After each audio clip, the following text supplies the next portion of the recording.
কুমিল্লা ও নোয়াখালীর বন্যা পরিস্থিতির আবারও অবনতি হয়েছে। প্লাবিত হয়েছে নতুন নতুন এলাকা।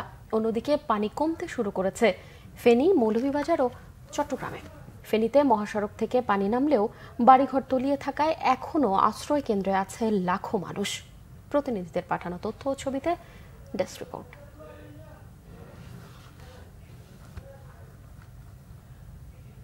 কুমিল্লার মনোহরগঞ্জ ও নাঙ্গরকোট উপজেলার বন্যা পরিস্থিতি আরও অবনতি হয়েছে। প্লাবিত হয়েছে নতুন নতুন এলাকা। আশ্রয় কেন্দ্রে বেড়েছে মানুষের চাপ।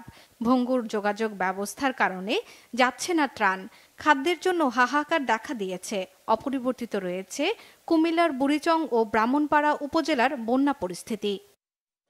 বৃষ্টির কারণে নোয়াখালীর বন্যা পরিস্থিতি আরও অবনতি হয়েছে। এর মধ্যে কোম্পানিগঞ্জের মুছাপুরের ভাঙা ক্লোজার গেটের কারণে পানি আবারও বাড়তে শুরু করেছে।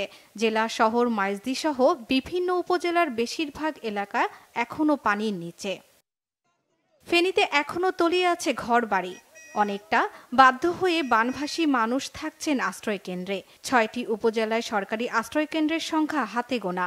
স্কুল, কলেজ, মসজিদ, মন্দির, হাসপাতাল আর অন্যান্য সামাজিক প্রতিষ্ঠানগুলোই বন্যার্তদের একমাত্র আশ্রয়স্থল।